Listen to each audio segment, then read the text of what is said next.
Cyril Malka, sans divan. Cyril Malka,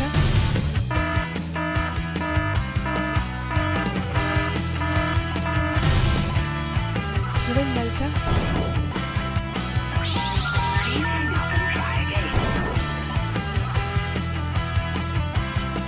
Cyril Malka,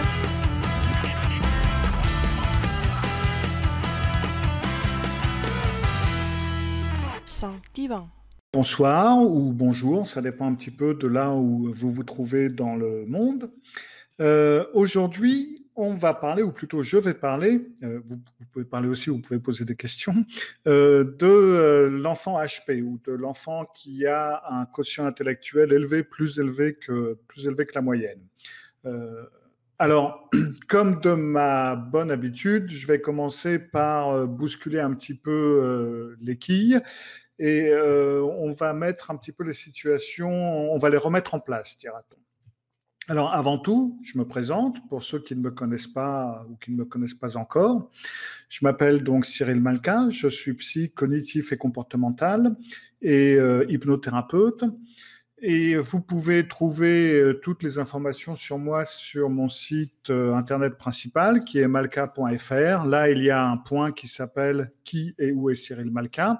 Et là, vous pouvez vous en donner à cœur joie à lire un petit peu sur qui je suis. Et puis maintenant, on peut donc passer directement au sujet qui nous intéresse.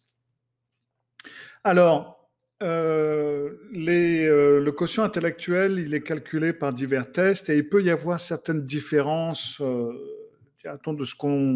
de la hauteur à laquelle ils vont, jusqu'à combien ils vont, etc., etc. Mais en règle générale, sur les tests les plus utilisés, c'est calculé de cette façon-là. On va dire que de 40 à 54, c'est une personne qui est retardée, modérément altérée, comme ça peut aussi se dire. De 55 à 69, c'est moyennement altéré, c'est toujours retardé. 70 à 79, c'est limite altéré. 80 à 89, on est en dessous de la moyenne. Et de 90 à 109, on est dans la moyenne. Généralement, quand on parle d'un quotient intellectuel en moyenne, on va dire c'est 100. Mais la plupart des calculs sont faits avec des pas, si on veut dire ça comme ça, de 15 points. Donc, ça va être 15 points en dessous de 100 et 15 points au-dessus. Enfin bref. Donc, on dit 90, 109, 110, on est parfaitement dans la moyenne. De 110 à 119, on passe déjà au-dessus de la moyenne. Et de 120 à 129, on appelle ça supérieur. De 130 à 144, ça va être doué ou très avancé. Et donc après, 145, 160, ça va être très doué ou très avancé, ou ce qu'on appelle les surdoués à l'époque. Dans ce qui est des couches de la population, on va dire que généralement, donc le QI de 100 étant la moyenne, on va dire 50% de la population a un QI de 200. C'est-à-dire une personne sur deux a un QI plus ou moins normal. Tiens, bonjour Olivier, qui m'entend aussi, c'est bien. Après, donc, on a toutes les différences en augmentant. Donc, de 104, il y a environ 40% de la population. Donc, c'est les 40% supérieurs de la population. Ça va être une personne sur 2,7. Puis après, on continue à monter, 108, 110, 113, 115. Quand on arrive à 119, 120, là, on dit que c'est environ 10% de la population qui monte à ce niveau-là. C'est donc une personne sur 10, ce qui n'est en fin de compte pas beaucoup. Après, on continue à monter, 125, 130, 129, 130, ça va être aux environs de 2,50% de la population. Ça va être 1 sur 40 à peu près. Après, quand on continue à monter, 135, c'est 1% de la population, 139, 0,50% de la population, c'est une personne sur 215. 147 est supérieur, ça va être 0,10% de la population, une personne sur 1157. C'est le quotient intellectuel minimum qu'il faut pour rentrer à Mensa, qui est l'un des premiers clubs de surdoués ou des premiers clubs de haut QI, parce qu'il y en a d'autres qui vont être avec une moyenne supérieure. Oui, il faut avoir beaucoup plus que 147 pour pouvoir y entrer. Et donc, quand on parle d'un quotient intellectuel de 155-156, donc là, on parle de 0,001% de la population, donc c'est une personne sur 10 581, ce qui laisse pas mal de marge, en fin de compte. Donc, après, on a aussi bien entendu plus que ça, mais là, on commence à jouer sur la couper les cheveux en quatre et ça commence à devenir un jeu intéressant, certes, mais qui ne nous apporte pas grand-chose. Alors, pour commencer vraiment à bousculer un petit peu dans tout ça, non, les personnes avec un très haut quotient intellectuel, donc quand on parle de 155 ou plus, qui est donc on peut dire le plus haut pour l'instant, 155 et plus, ça ne va pas être des génies fous comme on veut le faire croire, où on peut dire, bon ben voilà, ce sont des personnes qui ne savent plus où elles sont, c'est des génies comme Einstein, comme Dali, comme beaucoup d'autres personnes, ils sont tous un peu fous, etc., etc. C'est faux. Il n'y a pas plus de maladies mentales chez les personnes qui ont un haut quotient intellectuel que chez les personnes qui ont un quotient intellectuel bas ou moyenne ou ce que vous voulez. On retrouve les mêmes pourcentages de problèmes, que ce soit la paranoïa, la schizophrénie ou ce que vous voulez. Il n'y a aucune raison pour lesquelles les personnes ayant un haut quotient intellectuel seraient plus exposées à différents problèmes psychologiques. Donc ça, sur ce côté-là, c'est totalement faux. Autre fausse perception que l'on a, c'est que les psychopathes ou les sociopathes sont plus intelligents que la moyenne, un peu genre Hannibal Lecter, génie, etc., etc. Et vu là aussi, on a de parfaites statistiques, vu que la plupart des sociopathes sont en prison, ce qui prouve que leur intelligence n'est pas aussi supérieure qu'on pourrait le penser. Mais en plus de ça, ils sont testés régulièrement et on s'est rendu compte que pendant longtemps, on croyait que les sociopathes et psychopathes avaient en fin de compte les mêmes pourcentages de bas et de haut quotient intellectuel que ceux que je viens de donner, qui sont dans la population normale, qui n'avaient donc pas de différence. Mais en fin de compte, on s'est rendu compte ces 2 dernières années que c'était même pas vrai, qu'au contraire, il y avait plus de sociopathes ou de psychopathes qui ont un quotient intellectuel en dessous de la moyenne plutôt qu'au-dessus de la moyenne, quand on parle de pourcentage. Et c'est donc pour ça que chaque fois qu'on en attrape un qui a un quotient intellectuel élevé, on en fait un film parce que c'est relativement rare. Donc non, il n'y a pas de problème grave ou de problème psychologique spécialement orienté de cette façon-là, en tout cas dans ces eaux-là, pour ce qui est du quotient intellectuel. Alors bien entendu, il va y avoir et il y a certains problèmes sociologiques ou certains problèmes dans la société par rapport à ce que l'on ait un quotient intellectuel élevé, tout comme il peut y avoir des problèmes à ce que l'on ait un quotient intellectuel trop bas. Mais en règle générale, quels que soient les troubles dont on parle, si on commence à parler de troubles du genre la dyslexie, les TDA, c'est-à-dire les troubles déficitaires de l'attention, ou d'autres problèmes psychologiques, le haut quotient intellectuel n'est pas la cause de ces troubles.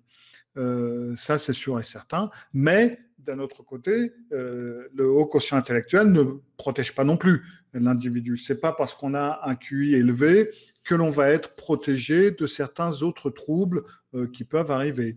Mais là où il y a des choses auxquelles ça peut devenir problématique, c'est que la frustration peut être plus élevée ou plus grande pour la personne qui a un quotient intellectuel élevé qu'une personne qui a un quotient intellectuel dans la normale.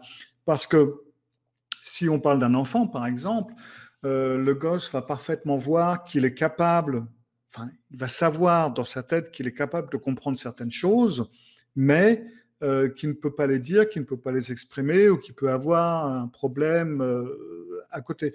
Par exemple, la dyslexie touche aux environs de 10% de la population. Et ça, peu importe le quotient intellectuel de la personne, 10%, ça touche 10%, un point, c'est tout. Un enfant dyslexique, par exemple, qui a un haut quotient intellectuel sera plus frustré qu'un enfant ayant un quotient intellectuel normal, pour la bonne raison qu'il est capable de voir, qu'il peut comprendre les choses, plus facilement que beaucoup d'autres, ça on peut le comprendre, il s'en rend compte, mais il est bloqué parce qu'il ne peut pas l'exprimer ou il ne peut pas le lire, et donc la frustration qu'il va ressentir va nécessairement être plus violente, plus intense. Donc, en fin de compte, ce n'est pas trop une question de se dire, bon, ben, ils ont des problèmes que d'autres n'ont pas, mais c'est plutôt qu'ils ressentent les problèmes de façon plus violente ou plus intense parce qu'ils ont une perception qu'ils sont capables de faire plus que ça. Quand j'ai commencé à m'intéresser au quotient intellectuel, ce n'était pas tout à fait par hasard, parce que, en fin de compte, j'avais eu un accident très grave qui m'avait mis dans le coma pendant plusieurs jours et j'avais eu une hémorragie cérébrale. Enfin, ça avait été un truc qui avait été très, très musclé. Et donc, pendant quelques années, j'étais sur des médicaments antiépileptiques, etc., pendant 2 ou 3 ans. Et donc, à un moment donné, je voulais voir si mon cerveau fonctionnait toujours, et j'ai donc passé des tests de QI.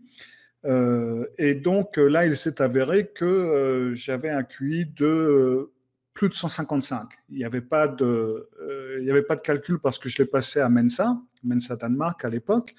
Et donc, il ne mesure pas plus haut que 155. Si on veut mesurer plus haut que ça, il faut aller voir d'autres clubs, etc. Et ça ne m'intéressait pas. Donc, je ne l'ai jamais fait. Et j'ai été donc rassuré sur ce point-là. Et je peux vous assurer que je n'ai eu aucun de ces problèmes psychologiques dont on parle. Je ne suis pas un génie fou, ni rien. Enfin, oui, j'ai eu quelques problèmes avec des élèves à l'époque, mais pas plus que ça. Enfin, disons, c'était un petit souci, mais c'était à survivre. Ma femme fait partie de l'exact même club que moi. Elle y est entrée 2 ans après moi, avec le même QI que moi, enfin à peu près, enfin il est plus de 155 également, et elle aussi, elle peut vous confirmer que même si elle a eu certains problèmes d'entente avec certains de ses camarades, bien entendu, et qu'il y avait certains problèmes qui étaient peut-être un petit peu différents, on avait peut-être une plus grande sensibilité sur certains points, cela n'était pas un handicap non plus. Alors, si c'est le cas, c'est quoi? Quel est le souci? Alors, déjà, il faut savoir que 2 à 3% des enfants ont un quotient intellectuel de plus de 130, ce qui représente quand même pas mal de gamins, mais que, donc d'après les études longitudinales qui ont été faites, elles confirment ce que ma femme et moi avons vécu, on n'a pas plus de problèmes sociaux que les autres personnes. C'est faux. C'est un fait que ça ne vous protège pas, donc on peut parfaitement être narcissique, on peut parfaitement être imbu de sa personne, on peut parfaitement être schizophrène ou ce que vous voulez, parce que ça ne protège pas, mais il n'y a pas de problème qui sont psychologiquement dépendants de ce QI. Néanmoins, il y a quand même quelques petites différences. Et certaines de ces différences, c'est que la plupart des enfants qui ont un quotient intellectuel élevé, ils ont moins d'amis que les autres. Mais la raison est tout simplement qu'ils ont plus de demandes envers leurs amis. C'est-à-dire qu'ils ne se font pas copain-copain avec n'importe qui. Ils ont plus de, ne serait-ce que pour jouer, leurs jeux sont plus complexes très souvent. Et donc, ça va pas intéresser les autres gamins qui vont partir, les laisser tomber. Et ce qui va donc faire que l'enfant qui a un quotient intellectuel un peu plus élevé, il a 2 choix. Le premier choix, ça va être de se rabaisser un petit peu point de vue intellectuel de façon à pouvoir s'adapter aux camarades et à jouer au même jeu, ou alors de jouer tout seul ou de n'avoir que quelques amis avec qui ils peuvent s'entendre. L'un des problèmes les plus courants, ça va être un manque de confiance en soi. Et ça va être... bon, on a tous un manque de confiance en nous, c'est pas quelque chose de nouveau, c'est pas quelque chose de spécial. Encore une fois, ça n'est pas enfin, ce n'est pas un problème spécial que les enfants ayant un haut quotient intellectuel subissent, mais il est plus intense que beaucoup d'autres. Et entre autres, c'est parce que, point de vue intellectuel, l'enfant peut comprendre les idées abstraites et les idées des adultes beaucoup plus facilement, beaucoup plus profondément. Et donc, ils sont très tôt plus facilement conscients du risque potentiel d'échec qu'ils peuvent vivre au travers de leurs études, au travers de l'école, ou même les choses qu'ils veulent faire. Et donc,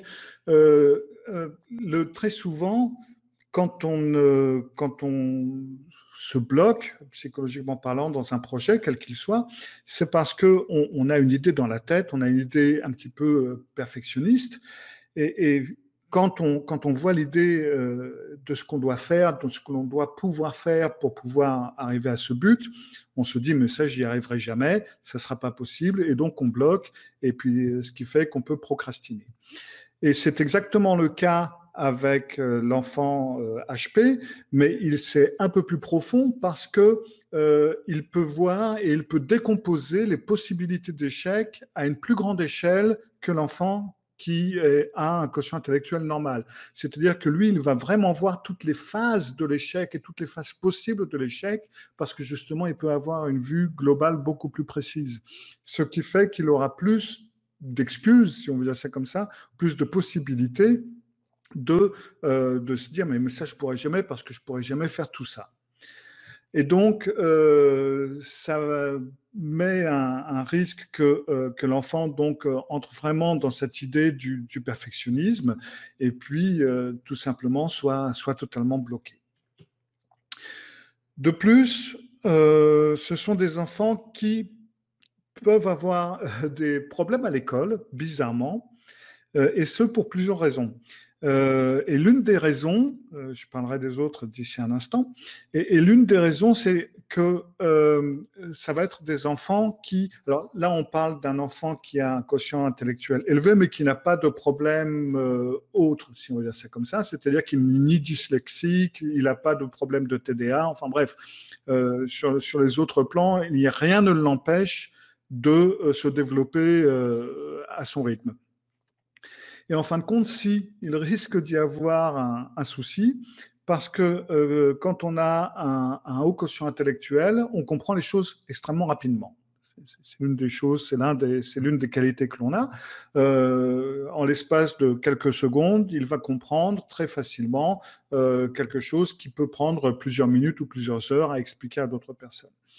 Et ça va se faire naturellement. C'est-à-dire qu'il ne va pas avoir besoin d'y penser, ça va entrer là-dedans comme dans du beurre, puis ça va rester figé, et il pourra le ressortir n'importe quand, il pourra le réutiliser dans plein d'autres situations, enfin bref. Et cela fait que, à l'école, il risque très rapidement de s'ennuyer, parce que ça va être en dessous de son niveau sur sur certaines matières. Et puis, problème numéro 2, qui est plus important en fin de compte, c'est que il n'a pas l'habitude de travailler pour apprendre. Il n'a pas besoin. Ça rentre là-dedans, il n'a pas besoin d'y réfléchir, il n'a presque pas besoin de prendre des notes, ou rien que le fait de prendre des notes, il va s'en souvenir. Donc, il laisse flotter les rubans. Ce qui fait qu'il va s'ennuyer à l'école, il va peut-être faire des conneries, il ne va pas écouter ce qui est dit en classe, etc. Et donc, il risque après un certain temps, d'être perdu, parce qu'il va y avoir des choses qu'il n'aura pas apprises, tout simplement parce qu'il ne les a pas écoutées, parce qu'il ne se l'a pas intéressé, parce qu'il a laissé flotter les rubans, il jouait, il faisait des dessins ou ce que vous voulez, et ce qui fait qu'il risque d'arriver en difficulté scolaire, tout simplement parce qu'il va lui manquer des bases. Ensuite, il va y avoir le problème que si on ne s'en occupe pas, il risque de ne jamais apprendre à apprendre, tout simplement. Et donc, il y aura un moment, quel que soit le quotient intellectuel que l'on a, il va y avoir toujours un moment où il va falloir se forcer à apprendre certaines choses, où il va falloir apprendre quelque chose, faire un travail pour pouvoir l'apprendre. Et ça, il ne voudra pas, il ne pourra pas, ça ne l'intéressera pas, il ne voudra pas se fouler parce qu'il n'a pas l'habitude, etc. Et donc, dans ce cas-là, il va aussi risque de perdre pas mal de terrain. C'est donc important, comme on le verra un petit peu plus tard justement, de donner à l'enfant quelque chose à travailler pour l'obliger, en fin de compte, à apprendre et à se soumettre, si on veut dire ça, de cette façon-là, à ce que l'on doit donner du sien pour apprendre certaines choses. Alors, il n'est pas question de pousser les enfants en avant, etc., mais il est question de suivre le rythme et de le laisser évoluer et de lui permettre justement d'apprendre ces différentes choses parce qu'il va en avoir besoin et parce que sûrement, surtout ce phénomène de devoir apprendre à apprendre, c'est très important euh, à apprendre. Je vois bien comment ça peut sonner, mais c'est comme ça. Un des gros problèmes que l'on peut avoir, c'est ce qu'on appelle un développement asynchrone. C'est-à-dire que vous avez un enfant, quand vous avez un enfant qui a un haut quotient intellectuel, un enfant HP, cela veut dire que vous avez un enfant qui peut avoir plusieurs âges à la fois, si on veut dire ça comme ça. C'est-à-dire que vous allez avoir un enfant de niveau maternel ou de niveau CP qui peut être capable de discuter la théorie de la relativité ou certaines choses plus profondes et plus abstraites, d'un côté, mais la minute d'après ou 10 minutes après, il ne va pas vouloir manger ses haricots verts, et puis il va vous faire une colère, et puis, enfin bref, parce que sur le niveau émotionnel, il a toujours 4, 5 ou 6 ans, même si sur le niveau intellectuel, il peut en avoir 12, 13 ou 14, si vous voyez ce que je veux dire. Donc il y a un développement qui n'est pas synchronisé et qui fait que ça peut être déstabilisant en tant que parent parce que d'un côté, tout d'un coup, on a un enfant qui est très raisonnable et posé, et intelligent, etc. Et puis tout d'un coup, on a l'impression d'avoir un môme qui est presque retardé, alors que ce n'est pas du tout le cas. Ici, il est question d'un enfant qui émotionnellement et sur certains développements a toujours l'âge qu'il a, même si au point de vue intellectuel, sur certains points, il peut avoir il peut avoir un âge qui peut paraître supérieur. Vous avez aussi le problème qui peut être extrêmement frustrant pour l'enfant, que intellectuellement parlant, il peut par exemple composer une histoire avec des caractérisations de personnages, des bons points très bien pensés, mais s'il a 4 ou 5 ans, il n'aura pas les possibilités motoriques, par exemple, de pouvoir écrire son histoire ou de pouvoir écrire autant.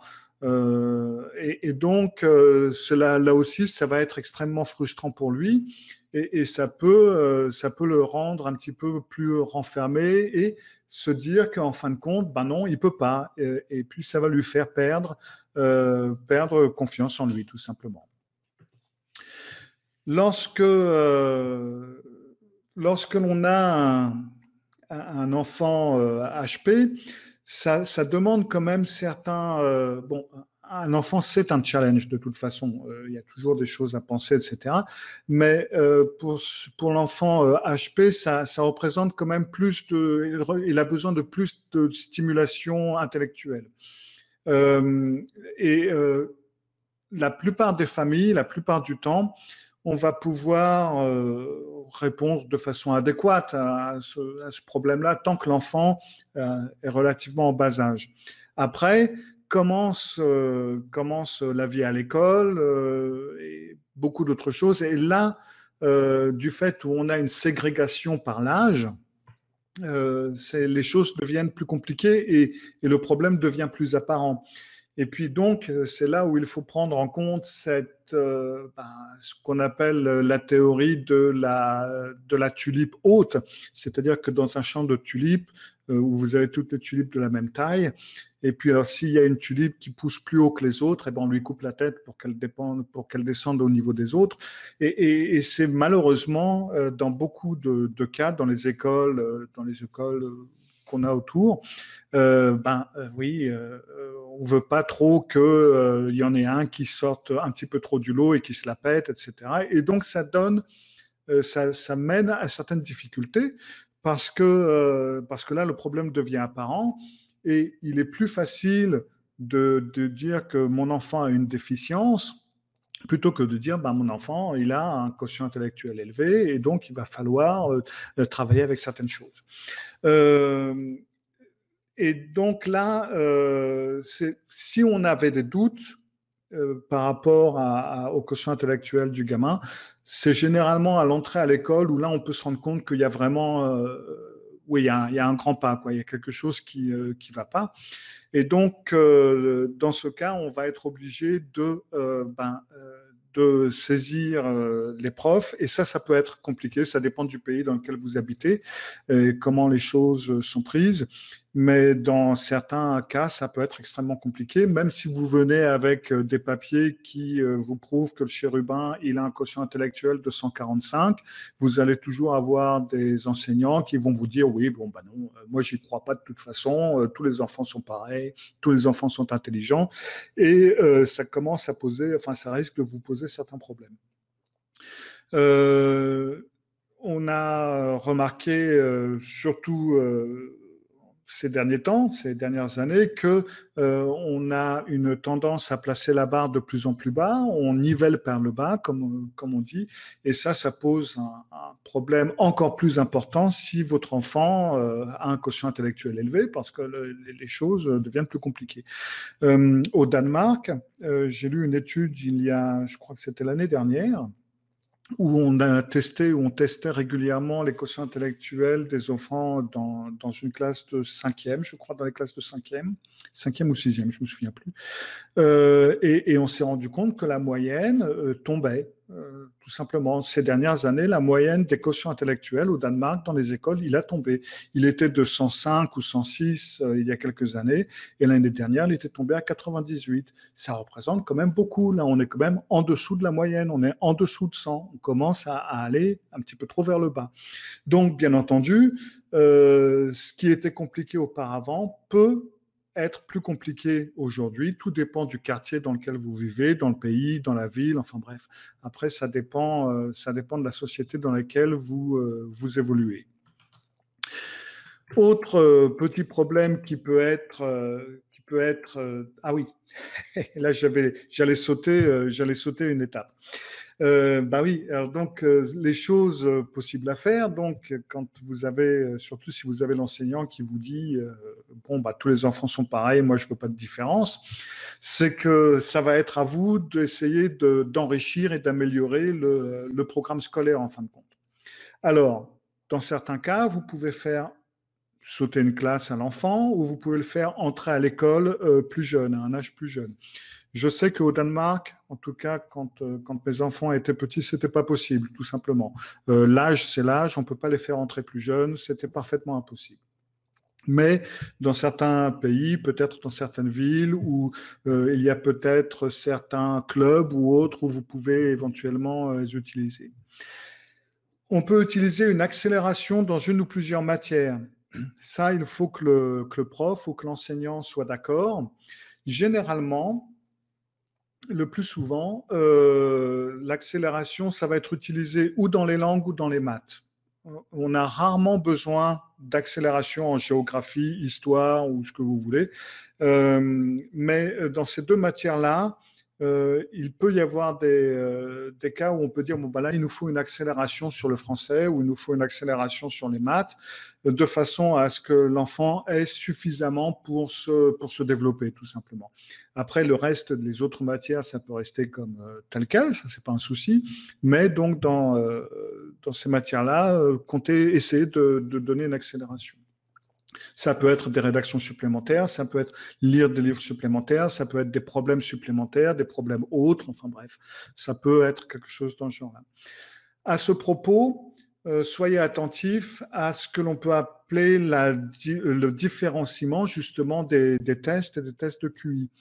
Parce que dans pas mal de tests, qui sont utilisés. Alors, ça dépend encore des tests de QI qui sont utilisés. Mais vous pouvez, par exemple, avoir un enfant qui est très développé, par exemple, en langue, mais qui, par contre, est totalement nul en maths. Il peut parfaitement être un enfant HP et être nul en maths parce que ça ne l'intéresse pas, parce qu'il n'en a rien à cirer. Et donc, ça ne l'intéresse pas, il ne bosse pas dessus, un point, c'est tout, quoi.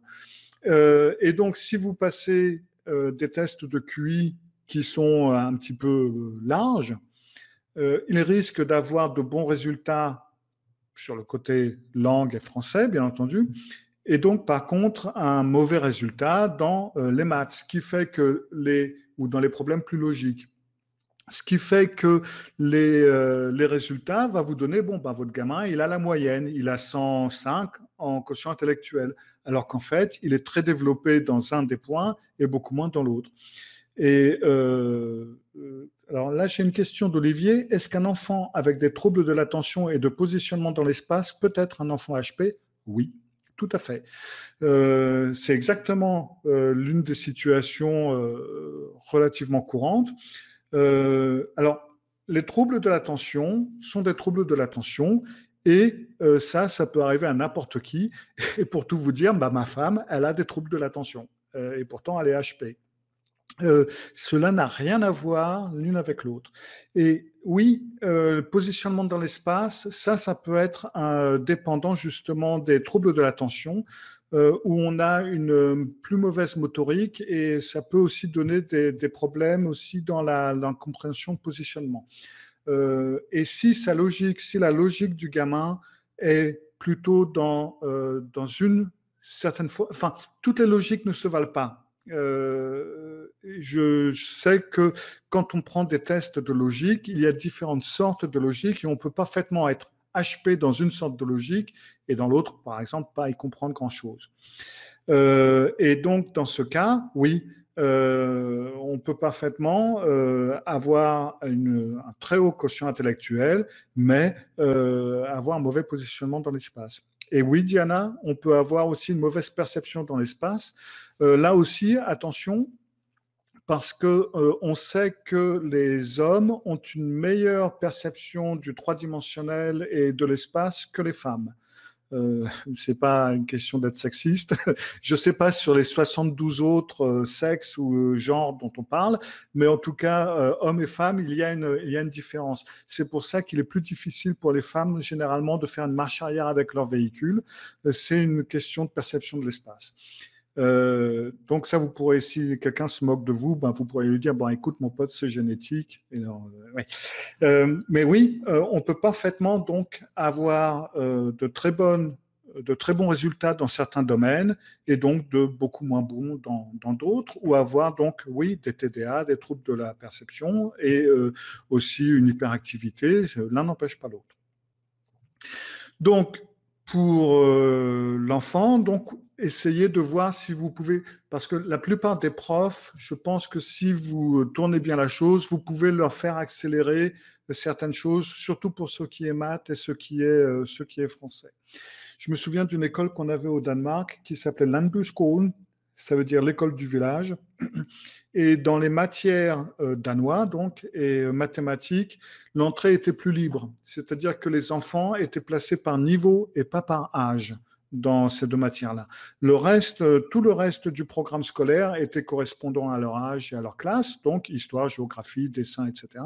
Mais pour les maths et le danois, j'allais dire le français, là, c'était par rapport à leur niveau intellectuel et pas par rapport à leur âge.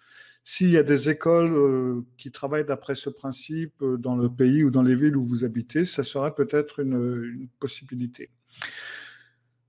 Vous pouvez aussi penser à avoir de l'enseignement à la maison ou avoir un supplément à la maison. Ça peut être vous-même ou alors ça peut être un prof ou un étudiant ou autre qui peut prendre certaines heures et puis travailler avec votre enfant à la maison. Encore une fois, au Danemark, on n'a pas l'obligation d'aller à l'école, on a une obligation d'enseigner. Et oui, c'est l'école Montessori, me dit Olivier. Oui, c'est vrai, les écoles Montessori ont ce principe. Dans ce cas-là, ça serait peut-être une possibilité de voir s'il y a un Montessori aux environs. Ouais, exact. Au Danemark, on a l'obligation d'enseigner aux enfants, mais on n'a pas l'obligation de les mettre à une école. Tant que vous suivez le programme, vous pouvez faire ça à la maison.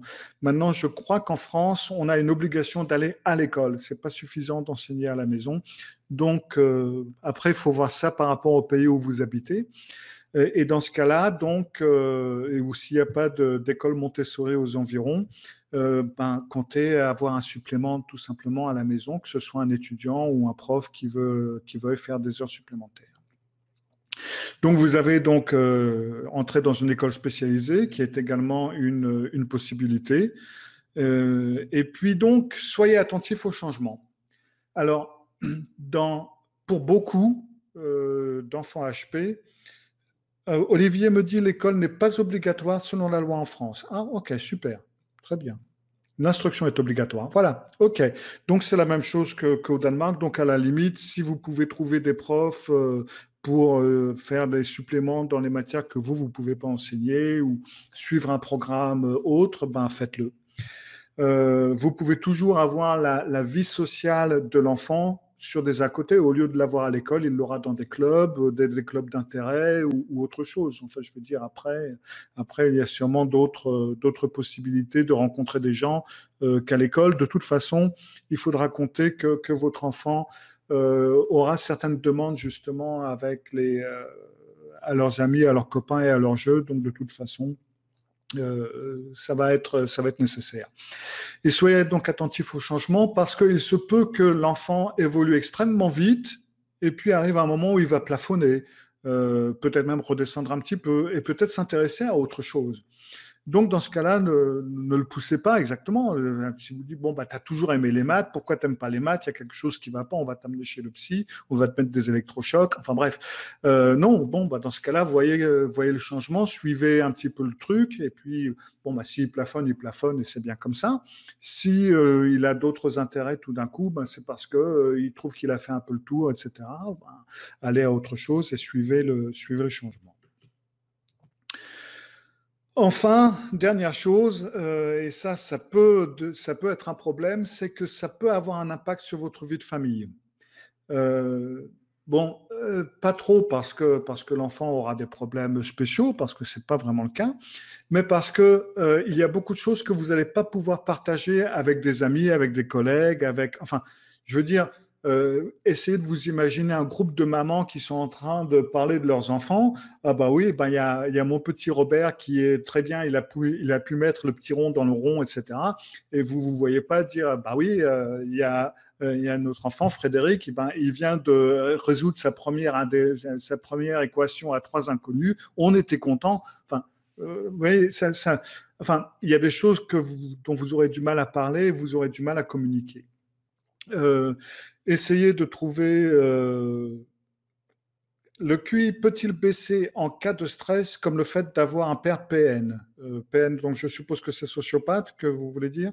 Non, le QI ne monte pas et ne descend pas en cas de stress, quelle que soit la raison. Le QI ne peut que monter ou descendre dans des cas répétés de stagnation, c'est-à-dire si l'enfant ne travaille pas, s'il ne fait pas travailler ses neurones, en quelque sorte, bon, bah, ça finit par baisser un petit peu. Mais ce n'est que de quelques points. Hein.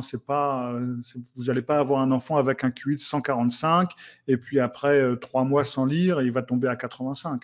Non, ça peut. Mais après une longue période sans évolution, sans motivation, sans rien, oui, le QI peut parfaitement baisser de quelques points. Et au cours de toute une vie, et c'est ce que l'on pense qui se produit avec les sociopathes, justement, c'est que même s'ils ont un quotient intellectuel normal au départ, du fait où ils trouvent très rapidement une répétition, ils vont toujours fonctionner de la même façon, ils vont rien apprendre de nouveau, ils vont être satisfaits avec eux-mêmes, etc. Ça va être aussi le cas des narcissiques. Après un certain temps, le quotient intellectuel va finir par baisser puisqu'il n'y aura plus de motivation, il n'y aura plus de travail. Ouais, le concept du lion élevé par 2 agneaux, oui, non. Le QI, ça ne se baisse pas et ça ne se remonte pas comme ça. À moins qu'il y ait des problèmes physiques, c'est généralement des minimales où il faut vraiment que ce soit quelque chose qui se produise pendant 20 ou 30 ans. Mais le stress en lui-même, ce n'est pas suffisant. Maintenant, en tant que parent, si vous voulez échanger, il va vous falloir ou bien jouer poliment le jeu, ou alors essayer de trouver des familles où les enfants ont un quotient intellectuel élevé, comme j'en ai parlé, il y a aux environs de 3% de la population qui a un QI de plus de 130, donc ça doit quand même pouvoir se trouver. Et donc, oser demander que l'on fasse attention à votre enfant tout autant que l'on fasse attention s'il avait eu un handicap quelconque ou s'il avait eu des besoins spéciaux. Donc, en gros, attendez-vous de toute façon à une bataille, même à plusieurs. Attendez-vous à être accusé de vous la péter. Oui, tous les enfants sont intelligents. Certaines histoires qu'on m'a racontées ont été assez frapper un petit peu la tête contre les murs. Je me souviens d'un gars que je connais, son fils avait été testé, donc un QI de 130 ou 135, quoi, il était bien élevé.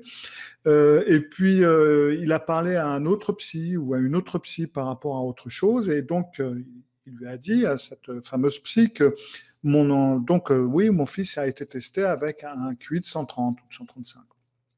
Et donc la psychologue lui a répondu « Ah oui, mais ça c'est quelque chose que tous les parents s'imaginent. On s'imagine tous que notre enfant est plus intelligent que les autres. » Ce n'était pas quelque chose qu'ils s'imaginaient, c'était le résultat d'un test, ce n'était pas l'imagination.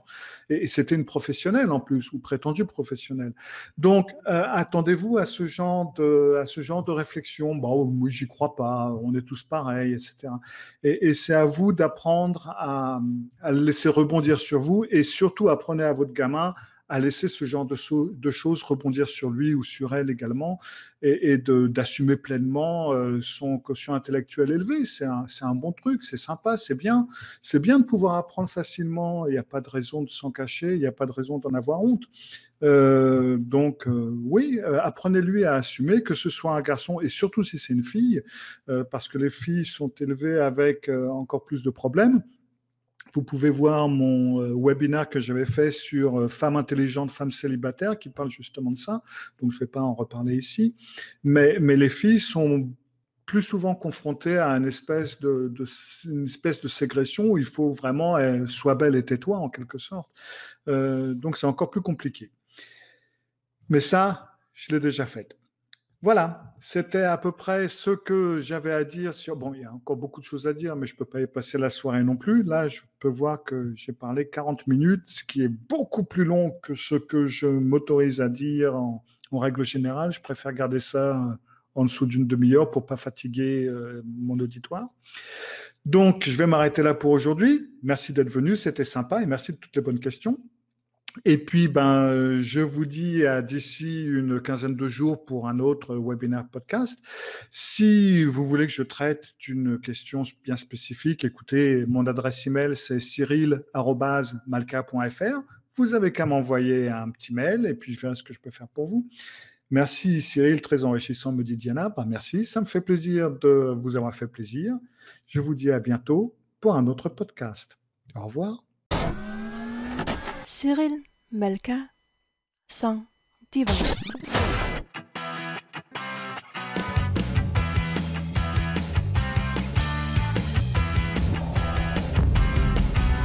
Cyril Malka, sans divan.